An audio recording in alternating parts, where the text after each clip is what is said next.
So this first episode, then, purpose driven or profit driven, it's a conversation that we have quite a lot in workshops, and we saw it kind of blow up in terms of it being a controversial thing. And I think pretty much after purpose in one type of definition became this marketing buzzword, right? So, and I guess what we wanted to do was really um, talk about that and the significance of having a purpose-driven approach versus a profit-driven approach in branding and marketing. And the objective, I suppose, today is just to demystify the concept of purpose in business, discuss the right and wrong ways of doing it, and maybe examine the impact of, a strong purpose, an authentic one versus an inauthentic one. So let's start with I've got a question. I've got some notes here as well, so I'm going to keep going like this, right? So, why do you think having a purpose has become such a controversial take in marketing, like last year? I think there's a prime example in the chat right there. Awana was like, there's no brand without profit. And I think that's a key opener, right? The company is what causes the profit, right? The brand is the experience that draws that profit. And if we start with that, then that's a major misconception straight away between marketing and brand, marketing and what that's needed to activate. And I think that's where the blur line comes across, right? Early on. Yeah, I think it's also generational, and I think especially after the pandemic, having a purpose became a trend, became something that you must have, and you see a lot of companies out there just bullshitting about purpose, right? Jumping on the wagon of a trend, saying, this is our purpose, and in reality they don't really believe it, right? And as we were discussing during the week as well, researching further into the topic. There is a lot of confusion about company's purpose and brand purpose as well, right? So how the two are both fundamental pillars of the success of a brand, but they're not the same thing. And yeah, it's a shit show out there, to be honest with you, when it comes to purpose. And this conversation, I think they're important, and ultimately companies that decide to go down the path of purpose should know what it means.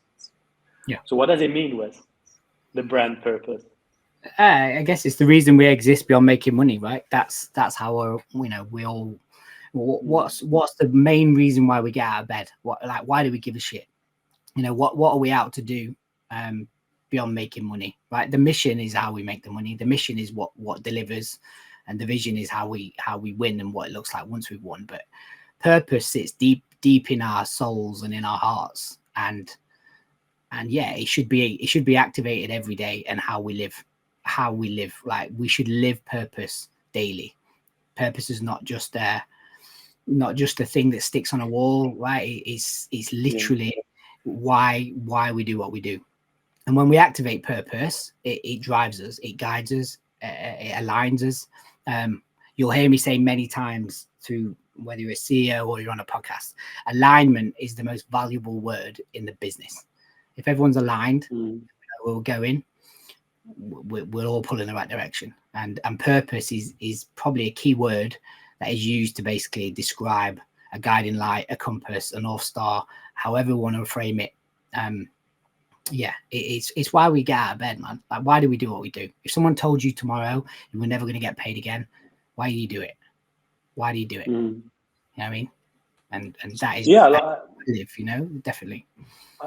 That's powerful, right? So why do you exist beyond making money, and how you are managing to use this tool as a company alignment, and Lulu is saying that we should live purpose daily, and absolutely, I think the rule that we always do when we are defining a purpose is that it needs to be authentic, relevant, and activated.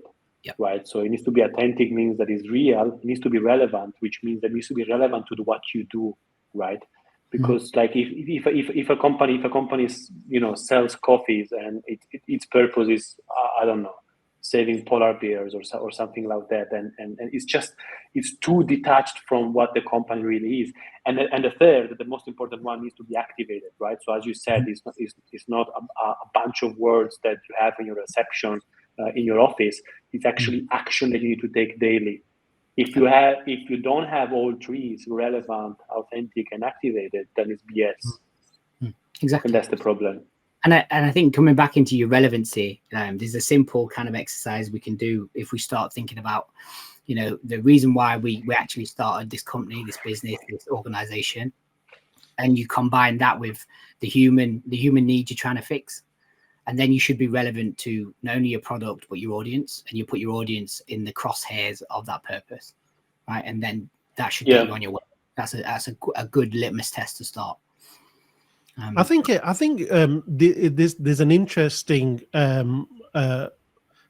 intersection here. I suppose where the confusion comes from, especially when it comes to a commonly known definition of purpose, and usually that's kind of when purpose was shoved down everyone's throat for also like product positioning. And I think that's when it came about, when Unilever's Hein Schumacher came in as the CEO, and he turned around and he said things are going to change because obviously profits are going down. And to Oana's point here, it should be there's no brand without profit. So from a marketing point of view, and Oana is an amazing friend of ours. She's a brilliant marketer. And she understands this stuff. We know that, but I'm just putting this message up here because I think generally that was the confusion, wasn't it? It was like, what is purpose? Like what you two guys described was the internal tool, the business tool to align people, to get alignment, right? But then there's also, what does our company stand for? What do these products stand for in our customers' minds? And that's where there was this trend of, okay, well, we've got to lean towards social impact or sustainability. And then purpose became this synonymous of just those two things, right? I think it's interesting to point out, when we're talking about brand and marketing, and don't anyone listening, like we're not the advocate of this causing this war between the two. They actually belong together. They're like twins. If we understand how brand and marketing work, if we think that the brand is understanding the audience to the point of when you align to that audience, you're going to hit and you're going to win every time. If we think of marketing as like fishing, right? So if we go out to fish and we fish in a pond, if we don't have brand to inform us, or if we don't have that strategy to inform us what bait to put on there, what fish we're fishing for, at what time of day, and why we're doing it, you can just cast the rod every time and you're going to keep missing. But if you use that purpose or that brand strategy as a tool to inform the bait, to inform the time of day you fish, to inform the fish you're fishing for, you're going to strike every time. And that's a good way to think about brand and marketing. Like brand is how we pull in, marketing is how we fish and we come out. And that's a quick dissect of how we could start to understand that quite quickly. So on that note, and I know the answer to this question because we do workshops with companies all the time, and we make sure that we define this and aligned even on the definition of purpose, right? So I believe that purpose, mission and vision, purpose in one sense is really important. Every company needs a purpose to use as a business tool, right? In the other definition of that, sustainability and impact and stuff, I think it's great. I think more companies should do more anyway, but a lot of that should be standard. It shouldn't be a thing to greenwash, like this is us and this is what we care about. If there's no authentic, reasoning behind it. But question to you then, in the definition of the purpose to align people, do you feel that every company should have one, no matter how big or small? I think you cannot impose purpose, right? And I think companies should have their own way to align people and find their trajectory to whatever success they put into their mind into, right?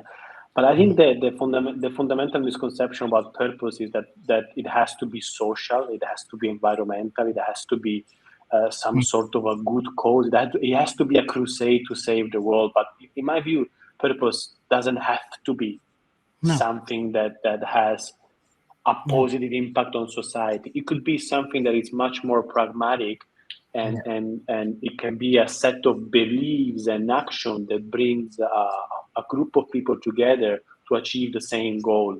And I love what Thomas says, right? A lot of people a lot of companies are afraid because they say that it's not profit based, but that is also arguable, and that's a bigger conversation that goes beyond purpose. It goes into brand. Like why the C-suite loves marketing so much, because marketing is much more lead generation based. There is data, there are metrics that are easily quantifiable.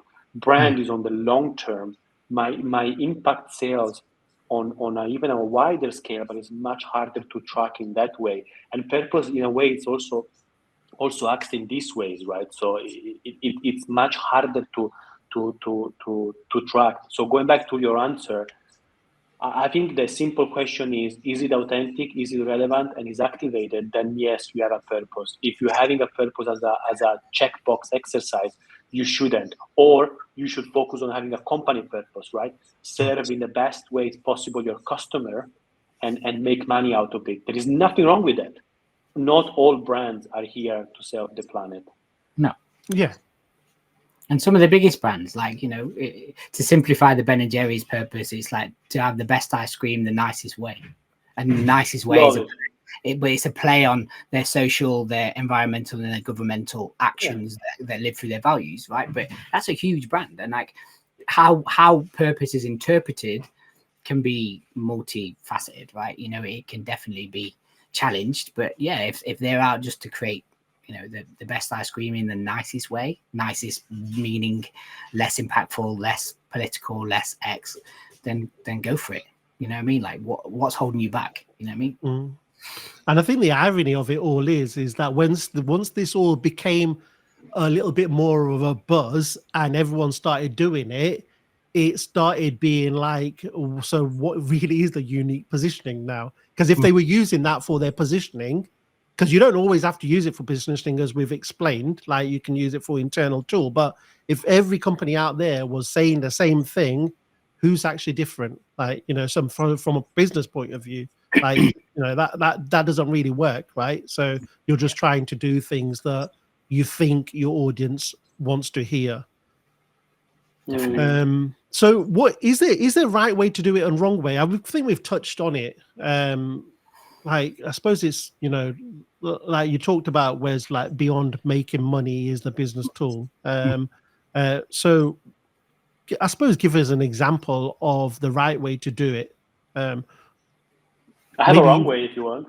Yeah, you know what? Start with the wrong, Let's start with the wrong one. Go on then, Martin. I think the one of the most famous wrong ways of using purpose is the Starbucks example, right? I think their purpose was to what was it? I have it here actually.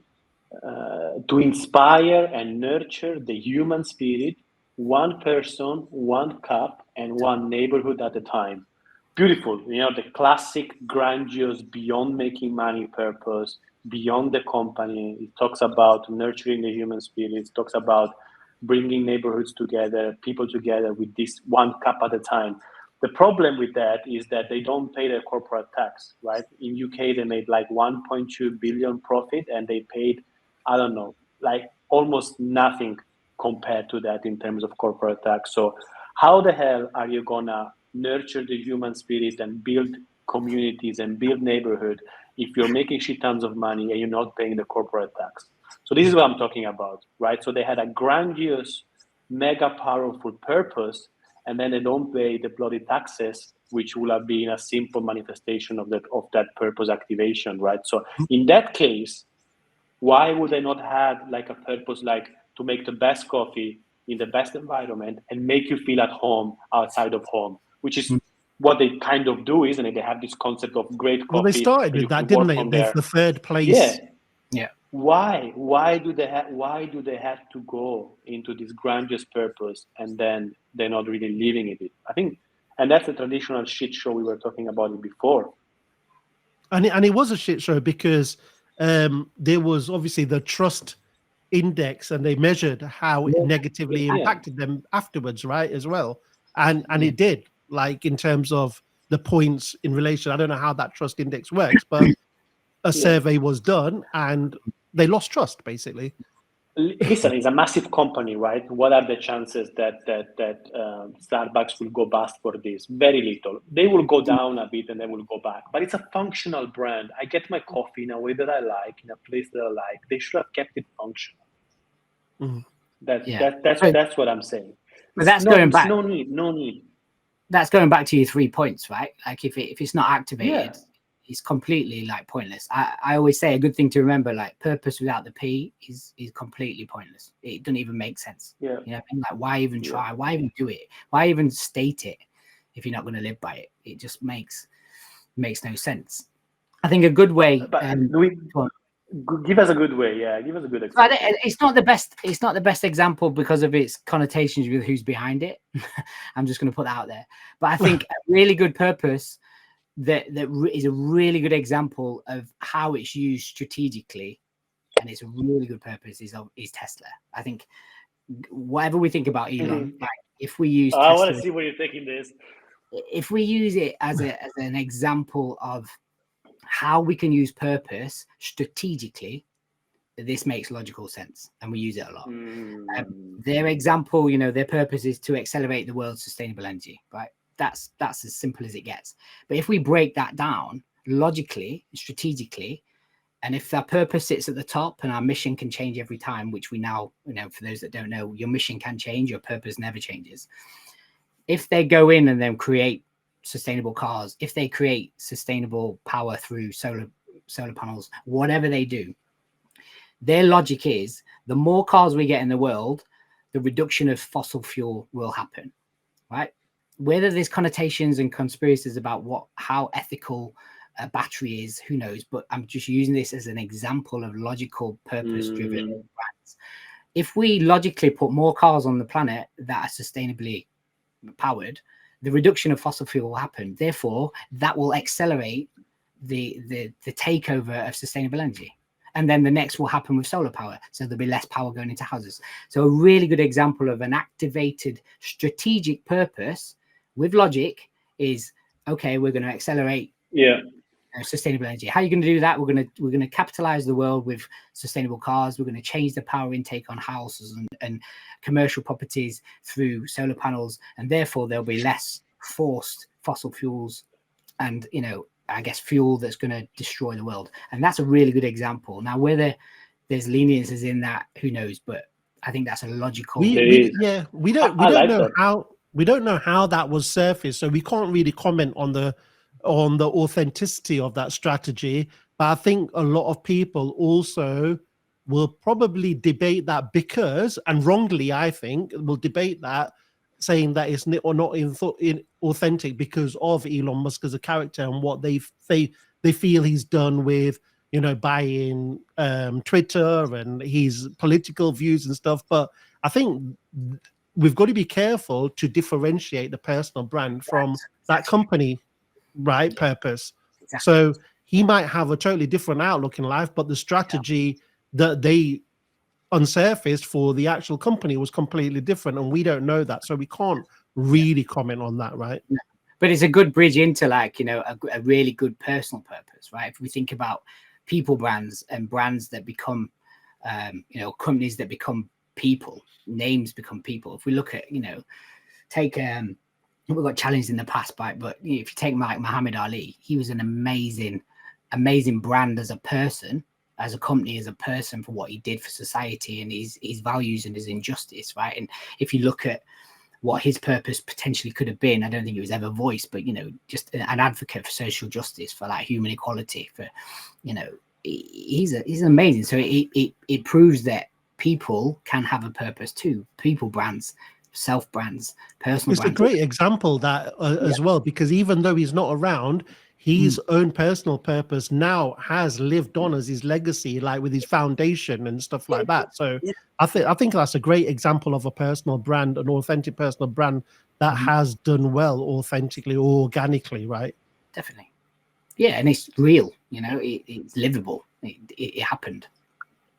So I want to picked talk out. about that. Go on. Ash, sorry. I was going to say I'm looking at my notes because I was thinking about I was thinking of different extremes of a purpose. So I thought I came across, well, we use this in our workshop as well. So Airbnb, and I think it's a great example of a purpose that is both, I guess, inspirational and practical for me. And on reading further about Airbnb, just ahead of this call, I just came across these brilliant articles online by their former global head of community, a guy called Douglas Atkin. And I'm going to dig into him further because I started watching his kind of YouTube videos and stuff, and it's brilliant. But going back to the Airbnb purpose, it sounds a little bit lofty and vague. Like their long version is a world where anyone can belong anywhere. Yeah. Right. And we use that in our workshops. The short version, which is just as powerful, is belong anywhere. Belong anywhere. Yeah. Right. So now this sounds lofty until you read how they came about it. And it wasn't just something that was dreamed up with no insights. This was something that they did research and they did audits like we do in pre-R workshops. And they were actually speaking to people that mattered. And I've got my notes here because I thought this was a really great paragraph that he wrote on one of his Medium articles. You should check the whole articles out. It's a series of articles, but this part, it kind of summarizes what we've been talking about. He said, and this was before he got appointed by the CEO at Airbnb as a consultant. He said to the CEO, we should figure out the purpose of Airbnb and its community. There clearly is a huge and vital community of hosts, guests, and employees. Let's figure out what role Airbnb plays in their lives and why they're committed to it. If we can do that, then it will be much easier to figure out what Airbnb's brand is. But not just that, you'll be able to decide everything more easily, who to recruit, what products to develop, what businesses to buy, what your building should look like, everything. It's the rudder that guides the ship. And I love that. Amazing. I love that. Good. Yeah. And that really does during summarize. our workshops and the workshop and the work we do together, like we use it as a litmus test, isn't it? Should we hire this person? Should we take this office? Should we do this product development? Should we collaborate with this brand? And the beautiful thing about another beautiful trend, because trend can be toxic. A beautiful trend that we have recently is brand collaborating together, and when both brands share the same purpose, it's beautiful. You've seen it with Häagen-Dazs and Tony Chocolonely, I think it was, right? It was Ben & Jerry's.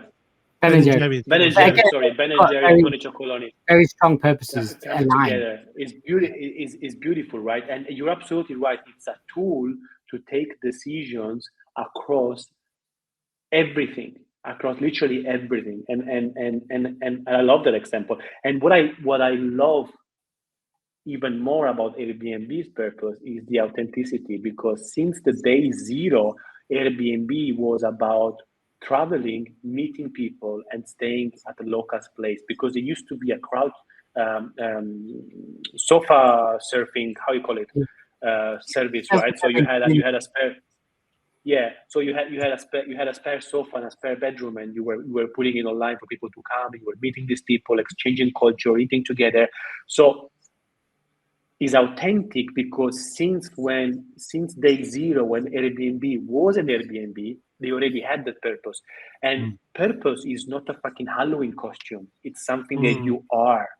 Right, and that's the definition of brand as well. Brand should be a representation of who you are, not who you want to be and who you want to fake to be. isn't it? Exactly. And that's why purpose is so important. And the only way to differentiate good purpose from bullshit purpose is to be authentic, right? Yeah. And Airbnb one, I think, is a good example. I think it leans into, another thing we try and stress is, let's try and just drive this misconception of brand. Like, it doesn't irk me enough yet, but it's starting to bother me that people talk about brand as a thing that we use to describe things. So when we start saying, like, what's your brand purpose, what's your brand mission, what's your brand vision, it's technically your company vision, your company purpose, your company mission. Because if we think about brand as being the perception that you leave behind, right, it's the things that you talk about, it's the things that I love Rackers in the chat. It's the thing. Oh, he picked up my swearing. It's the perception, right? So you can't have a company purpose, a brand purpose, if you don't know what the perception is. If the customer owns the brand and the experience, it's a company purpose, right? And then we leave into brand purpose. Brand purpose is the external of how we're perceived, and I think it's something that we need to touch upon. I think what you're saying, it's brand is what people say about us. However it's articulated, brand is that gut feeling, like Marty says, or what people say about you when you're not in the room, or or the perception, of that company, that service or organization by other people. That's the brand. They own it, not you. And I think that's, it depends on which school of thought that you're trained in, and I know we're all think line, but it makes the most sense to us. It's a bit biased me saying that, but it does. But so from what you were saying, that we should not be talking about brand purpose, brand vision, brand mission. We talk about company, because it informs and shapes all of that, right? And I'm not saying you can't have company, a brand inside the company, like a brand culture. Well, you've got employer branding, exactly. You've got culture, values. When we started talking out, the formula should be company plus customer equals brand, right? But when you've got a company or a product or a service organization that interacts with a customer, it becomes a brand. When somebody talks about it, good or bad, it becomes a brand. And at that point, it becomes a brand. Yeah. I want to highlight that. I want to highlight that a couple of times, because any time that a product and a service leaves an organization and interacts with the public, it becomes a brand. Yeah. And ladies and gentlemen, like, if you have designed it or strategized it, or if you haven't, the brand happens anyway. Right? The perception is generated, right? People have an emotion about yourself, and even from a personal brand, right? The way I talk, the way I dress, my accent, the way I move my hands gives you a perception, and that perception, right, is the brand. So the question is here: do you want to strategize and find ways to shape a perception that will benefit your company, or do you want to give it as it is and just let it the chance for making it, just happening at random without our control? And unfortunately, that's the biggest problem that we have in our industry, isn't it? Because the CEOs are learning numbers at business schools, brands are learning design, branders and marketeers are learning design and communication at creative or communication school, and they're worlds apart, unfortunately. There is very little understanding of what brand can do. There is more understanding what marketing can do and lead generation can do, but there is not understanding how important it is to build a sticky, memorable brand in front of your customers. Yeah. And I think sadly that's because it's tangible, and it can have an ROI attached to it. So when marketing, you can have a predicted reach, predicted return, a predicted forecast. But like when you get to brand, but it's not true. No, I don't think it is. Yeah, you're right. It's not true, because lead generation creates marketing processes to create lead generation, but there is that 95% versus 5% rule, where most of the people that you're interacting with and you're doing lead generation strategies are not ready to buy yet. It's like buying a car or a fridge.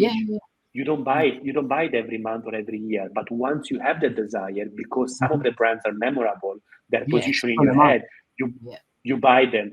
And how does purpose connect to that? Purpose connects that in a way that aligns the whole organization to Yeah. create that brand, to create that memory. That's right. Right? Yeah. It's like that I beautiful. think- It's like that beautiful story of the janitor of Yeah. NASA, right? That I said Yeah. all over and over again. When Kennedy went into the space center and saw a janitor cleaning up the floors and asked him, what is your work at NASA? And the janitor said, it's obvious, Mr. President, I'm trying to put a man on the moon. Because that was the purpose of NASA, and everyone was aligning it up to the point of the janitor. Yeah, I literally used that example an hour ago in a meeting, like because about how powerful alignment is through the business. I think it's a really good point that it might not be always visible externally, but it's so powerful and it does inform the external, because we've been in workshops and the only reason why they've brought us in the workshop is because there's different directions from different departments, and at the end of it we've had things like Silos, that's powerful because we've got everyone aligned. Now we know exactly what to do. So it goes back to we don't own the brand out there, but when we do that and we get the foundations right and everyone's rowing in the same boat, then you are leaving less to chance, right? Yeah. 100%, and you're absolutely right. I think to me, purpose is internal. Every time I read an external statement on a website of a purpose, I'm like, it's a bit like wearing your underwear on top of your clothes, right? It doesn't look good. It doesn't look good. Everyone has underwear, but it shouldn't be wear that way. I think it's an internal tool, and that's the way it's powerful. If you externalize your purpose by words, you're externalizing it in the wrong way. I think the only person that the brand that's done that well is Tony's. I think Tony's purpose was that strong. It became a mantra because everything behind it was about, marches and protests. It actually became an external purpose. Because they needed people to come on board. Yeah, that's why they externalized it. Yeah. And I think even sometimes part of that will be if it is used as positioning the right way, it's only part of it. It's not it doesn't have to be just part of it, but sometimes you need all of these things that actually inform the positioning. Boys, can I open up to the floor a bit and just see? Yeah, definitely. Use the chat, guys.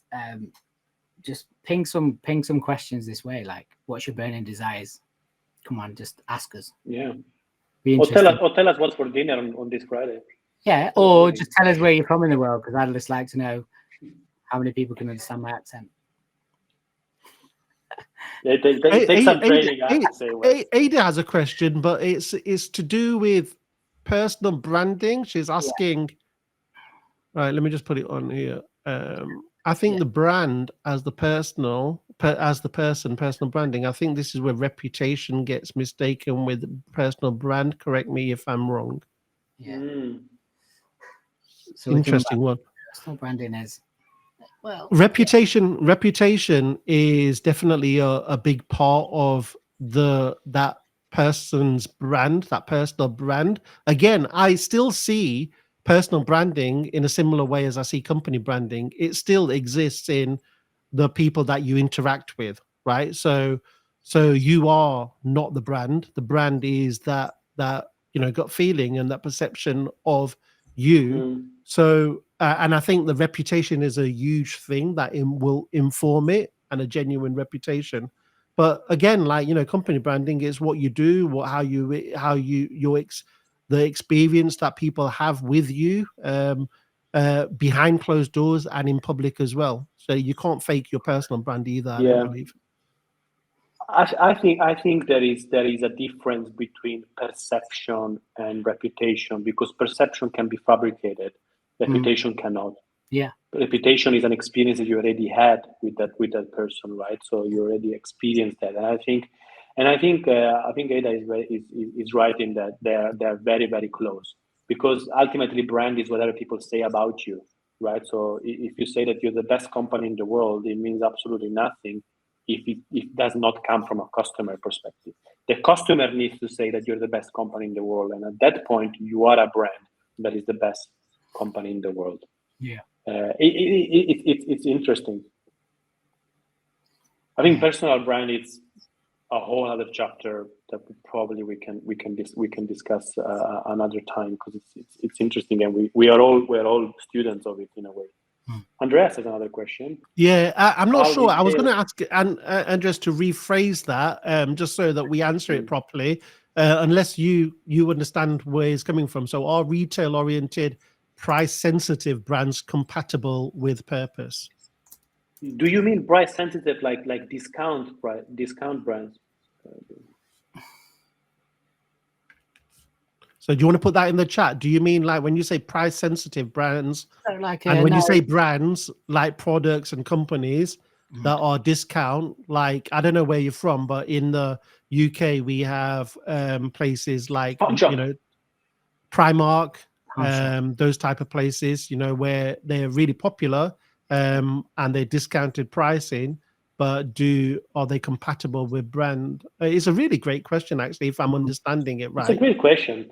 I think if we go on, Martin's froze. Martin's froze. He's deep in thought. He's got hand movements, so it's I'm still froze. Are they back? Am I back? Yeah.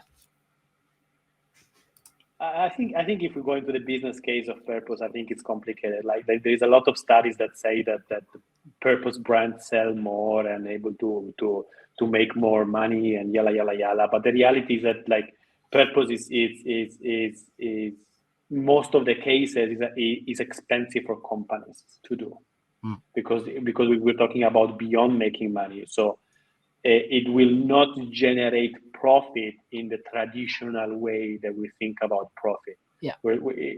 Sure, if we put alignment, direction, clarity, and efficiency and maximization, yes, but do not believe people that tell you have a purpose because you will sell more stuff. That's not how it works. Yeah. So I've got a point of this. That. I've got a point of this based on that. So I think it goes back to defining your purpose and what that purpose is. So you can have a purpose for a low price brand, and I'm thinking here the UK Primark, right? To the purpose is customer oriented, like Amazon is very customer centric, and this purpose for a low cost brand could be something like provide good quality, affordable clothing to everyone. It could be as simple as that. Right. I actually know a literal example. If we take how the UK's supermarket buying traits have shifted in the last 15 years from, I guess, extremely wealthy households only shopping in Marks and Spencer's and Waitrose, and the supermarket wars started, and now you've got the likes of Aldi and Lidl that actually have opened this floor up massively, but their original purposes that actually were designated for the UK. If we look at Aldi and Lidl, they're all about giving in food for the best possible prices to make it affordable. I can't remember exactly what they are, but they were both around that. I know that because my partner used to work at Aldi, and their whole purpose was about making food affordable and putting it into people's lives, like keeping it can happen. And that purpose is fully authentic. Yeah, and relevant. And because it's authentic and relevant. And because they delivered it in such a way, and then they went after the big players. And so basically you can shop exactly the same way as a marketing activation. Remember the fishing rod? They knew exactly who they were baiting, and they went after the same audience, but wealthy people, and said, but you can buy exactly that for a third of the price and you can line your pockets. And so that supermarket shifted, and now every walks of life is in Aldi and Lidl. It's happening. I think the problem will come when you have something like those discount stores that could have an easy, really simple purpose, like making quality foods, quality clothes affordable, and then they latch onto this idea of the social impact and then the environmental, and then they outed as many high fashion brands and retailers were when they were found to use kind of cheap labor from overseas, like child labor as well. Exactly. And that's when it's just like, that's where it gets wrong, because if you're making something so cheap, you are cutting corners in your supply chain. Like you cannot make that stuff so cheap by being environmentally conscious, purposeful brand. But I think that purpose works because that purpose is authentic and functional, like more for less. Yeah. Yes. Right. Yeah. So it's not an environmental purpose. No, it's an activated. I think there's an interesting one which we always get challenged with on all of our proposal calls or whatever we do when we're pitching about how we get resistance from CFOs, which we all know. CFOs are my best friends in most workshops. So I think the mindset has to change here. Miroslav, who has the greatest voice in the world. If you know Miroslav, he has the deepest, darkest, talk like that voice, and he'll probably be laughing. But we have to start educating, and we have to realize that purpose can be used as a tool, as a business transformation tool. I think Martin latched upon it earlier. And if we start seeing the purpose as a litmus test or a tool that can help influence and can help decide and help make business decisions, then it changes massively, because it becomes super important. Like I said, it's a driver, it's a tool, and we get the CFO to start thinking that if we make decisions and we make products purposefully, if we make money with purpose, then there's a better chance of that returning. And most likely, and stats say that purpose-driven brands actually earn more money, they return more.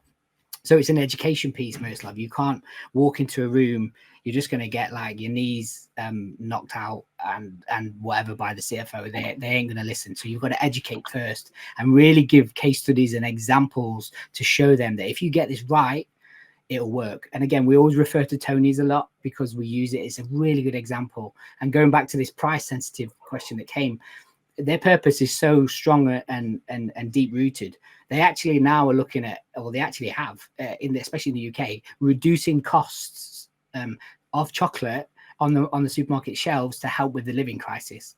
Like, so they're reactive as well in their purpose, right? It's definitely an education piece for sure. Yeah, and that education piece happens in discovery calls. It happens.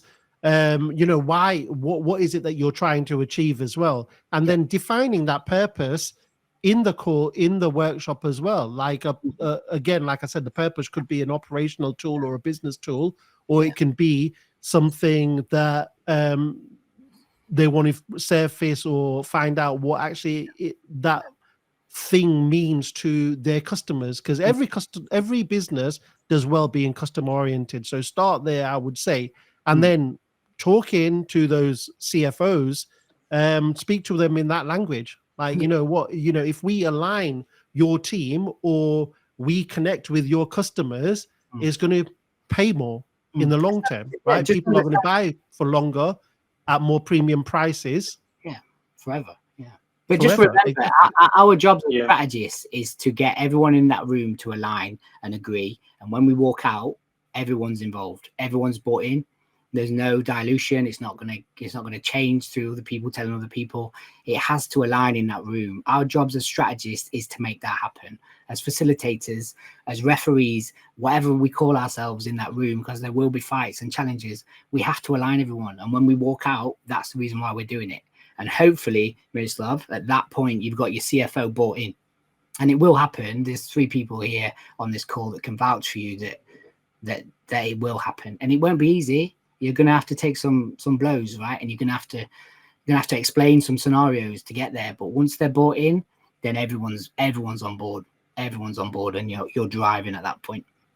I think that's the hardest thing. Yeah, I think the worst thing. Go on, sorry, Martin. Go on. I was going to say that's the hardest thing for us, people working in strategy, especially brand strategy, is that selling that thing. But when we're in the room and then they see it happen and how powerful it is, it's just it's sold to them a little bit too late. So like Wes says, you are going to get those challenges. But I think in summary, from me specifically, is speak to them in their language. Martin, what were you going to say? Yeah, 100%. No, I was going to say that I think there has to be a vocabulary alignment between the 2 parties, right? Because these 2 parties are coming from different experiences, and and you need to find a way to bridge that differences. But also you cannot force feed them, right? You cannot put purpose on a spoon and just shove it down their throat. It's not going to work like that. Yeah. You have to build a case for it, and every person will have a slightly different case. So and it's a process, like Wes was saying. It takes some time. Yeah, for sure. So before we end, do you have any more questions? Well, I was going to say before Yeah. we do end, I can't see any other question, but if there are any other questions, because we're coming up to the hour, then just drop them in the comments or connect with us and message us, send a personalized note to us, and we'll carry on the conversation after. And if you've got any other ideas for these water coolers in terms of what you want to learn and what you want to hear about, then send us some notes. And if you want to be part of the calls as well, you want to jump on with us, and you're more than welcome, because this is a water cooler. I would love to meet more people around it. I think we should definitely end with this, because this is probably one of the most important comments that I've seen today. Yeah, but Lina, she's getting paid. No, yeah, 100%. Look, he's got all red now. She's on your affiliate program, isn't it? But thank you so much, everyone, for being here. And let us know in the comments what you thought, guys. Appreciate it. And we'll see you, I guess, in 2 weeks? Is that how we're doing this? I think so. Yeah. Every other Friday, right? Yeah, Fridays. Cool. Every 2 weeks or every Friday, Martin? Yeah. No, every other Friday. Every other Friday. Yeah. That's what I thought. I wish we could see people, because I want everyone just to bring a beer and like chill out with us. That's what I want. But we can't see people, so it's really or a drink of your choice. Or a drink of your choice, obviously. Cheers, guys. But that's a live event. That's a different live, but we should also do those ones. See you in Milan, Miroslav. Thanks, Lina. Thanks, Matt.